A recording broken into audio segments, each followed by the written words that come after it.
Welcome to No Shortcuts. My name is Anthony Bromell. Today we will be talking about taking back control of your reality.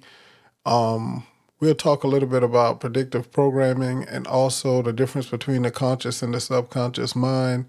And lastly, I will try my best to provide you with some practical things that you can actually do to help you in taking back your reality. So, with that being said, let's get started. Let's look at predictive programming and what is predictive programming. So, predictive programming refers to the theory that mass media, such as movies, television shows, and books, are intentionally designed to subtly introduce future events or ideas to the public. Now, proponents of this theory believe that the media is used as a tool for conditioning and shaping public opinion, preparing individuals for future events or societal changes. In other words, you are being shown a negative, divisive world, very consistently, and as a result, your actions will be in response to a negative and divisive world. And if your actions are in response to that, more than likely, you're going to make the divisive and negative world a reality. So your news and social media consistently try to provide you with fear tactics and divisive information that as a collective, we make a reality. In most cases, what we are told are lies that we make real because we control our own reality. And that's one of the things that, we don't realize that's constantly being done to us. These folk will present situations that's not true, but because we believe it as a collective, we make it a reality. And we don't realize that we have that power to make it a reality. And let's take a look at how this affects us when it comes to our subconscious mind, and understanding what the subconscious mind is. So the subconscious mind is a part of the mind that operates outside of the conscious awareness. I mean, it influences how we think, feel, and behave. It's not always the things that's presented presently in front of us like the conscious mind. So the conscious mind, on the other hand, focuses on like things that are present, the stuff that we are aware of, and the things that is right in front of our face. So one example of how this works a lot of time is we just say you have somebody who smokes cigarettes. Well, the conscious mind will tell that person that, hey, I shouldn't smoke cigarettes because it could possibly give me cancer in the future. It could possibly do long-term harm. But one of the reasons why, outside of it being an addictive product, that people continues to do it is the relationship that person have with cigarettes subconsciously. Meaning that they could have started smoking cigarettes when they were very young. It was something very sociable. It made them feel cool. It could have possibly made them even feel popular and made them feel important. And that will override the conscious logical decision of, oh, this thing can possibly kill me or give me cancer. So the subconscious mind will always, in most situations, overpower the conscious mind. It is very important. And so the reason why I'm tying this in, because when you have predictive programming and you're constantly being fed information that's so divisive, so negative, so fearful, always having you in a struggle mindset, feeling that you're not good enough or you're not going to be able to be good enough to maintain and keep yourself in the future, this constant fear. When you have this program in your subconscious mind, our actions take this out into reality. And because we take this out in reality, we actually create a world that wasn't true in the beginning, but because of our collective thoughts and our individual thoughts that we put into this, we actually make it a reality. So like I was saying earlier, what if I told you though, instead of creating a negative world, you can create a positive world for yourself by feeding yourself more positive stuff outside of the things that we receive through mass media and social media. Our reality, and this is hard for people to grasp and understand, but it's so true. Our reality has what you call a mirror effect, meaning that it presents back to you what you present to it. What you present to it, it reflects what you put out. If you ever heard the statement, and this is kind of where it came from, what you are looking for or searching for is also looking and searching for you. A good example of this is your Google search engine. If you ever put anything in a search engine that you're looking for, you will start, obviously they're feeding that stuff back to you, but anything that you look for, any kind of product or whatnot, you start seeing it everywhere. And we know that this is a form of technology, and we also know this is a form in a way for them to sell things and promote products and put it in front of our face. So I'll give you an even more realistic,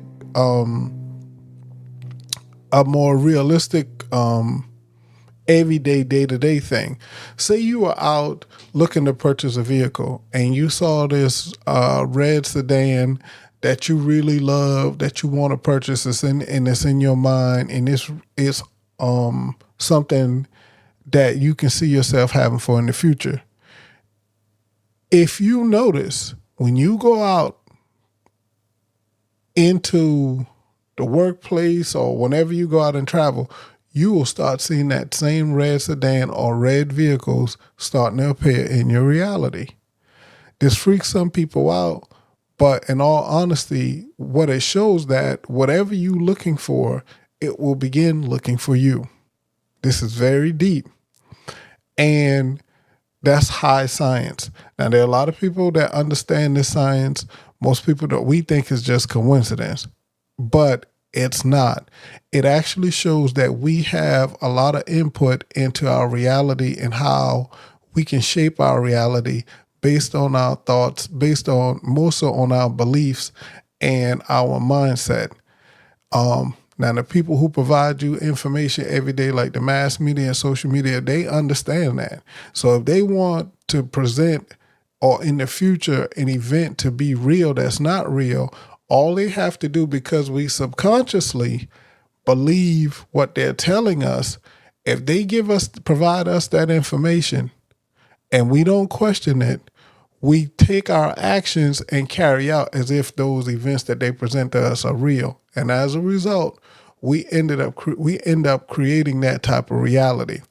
So I would like for us to focus on a way for us to take back our reality and create more positivity back into our reality. So here's a practical thing that you can do to start putting some positivity back into your life and reprogramming your subconscious mind. This is something that I did years ago. Man, it could have been about over 12 years ago at this point. But you want to start balancing out the negativity with some positive stuff. And you want to try to get that into your conscious mind, more positive things about yourself.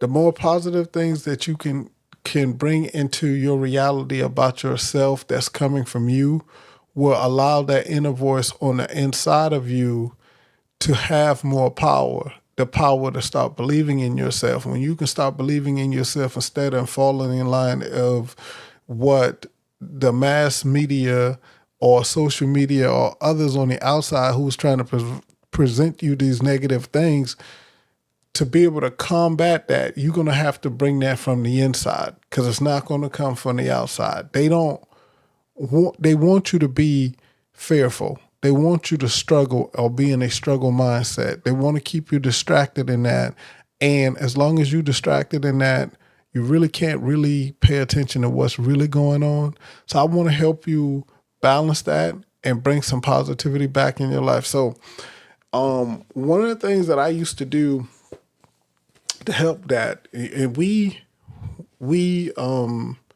our subconscious, one of the easiest ways, and there's several ways to program the subconscious. One of the ways that you can program the subconscious, you can see here on the screen, I got a split where you can see that, through meditations, affirmations, and visualizations. Well, I'm struggling to say that word. I ain't gonna say it again, so you gotta read it off the screen. So these are ways to help program and access the subconscious mind.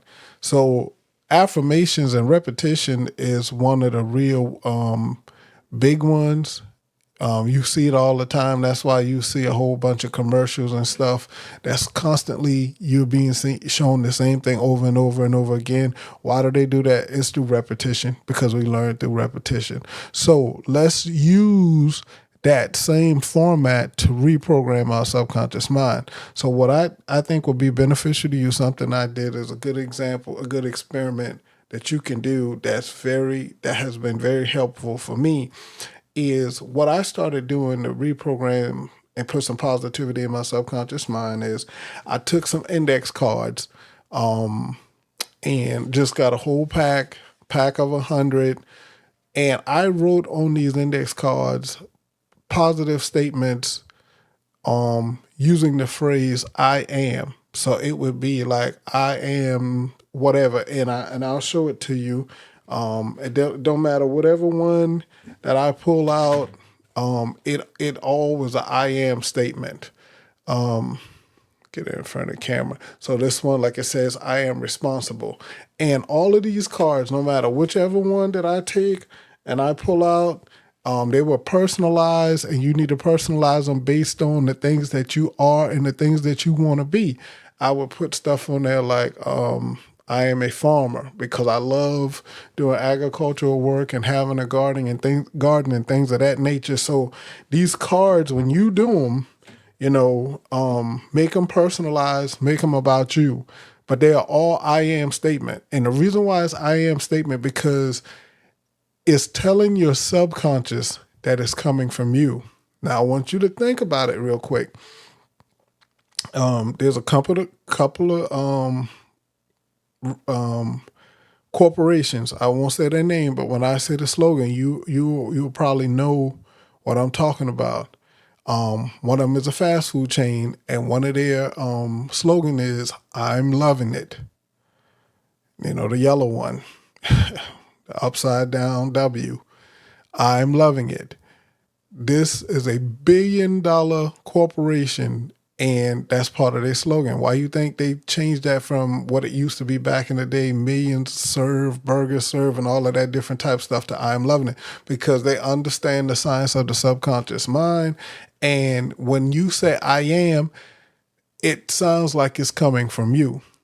So get you the index cards, a pack of 100, write down 100 positive I am statements concerning yourself, about yourself.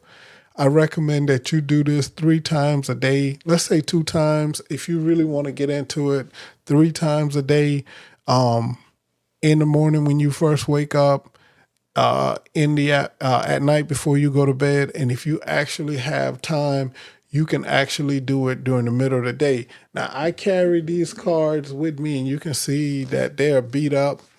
I would do this, like I said, 2 or 3 times a day for about 60 to 90 days straight, because you're talking about repetition and putting it in your subconscious. And you will start to see a change, because these positive statements about yourself that you're not constantly giving yourself, what you're getting is what they call a doubting Thomas on the inside of you, telling you that you're not good enough. And you always online or on social media comparing yourself with others, feeling like you're not getting things done, And then you go to look on the news, you got this divisiveness where, you always feeling like something is about to happen to you. You don't have enough money. You don't have a relationship like you want. You feel like you constantly always trying to have to do something to be better, when in actuality, you are already better. You're already great. You just don't believe it. And so I use blue ink. I just like to use blue ink. Blue means truthful to me, but you can use whatever color ink that you want to use. And I kept it on me. I would do it first thing in the morning when I first get up, turn the light on and read it, whatever time you get up or before you go to bed. And I was able to carry it in my work bag and pull it out when I was taking a lunch break, and I would go through these cards. And you get so used to doing it that you will actually go through these cards so quickly, and you will start remembering it just like you remember your ABCs in elementary school through repetition. That's how our brain, our subconscious, was able to pull back and obtain information through forms of repetition. And I just I want to make sure that we work on this to start learning how to take back control, take the pressure off yourself. You're not running out of time. You do have time. Know that you are way more important than you perceive or you have been taught that you are. You're way more important than that.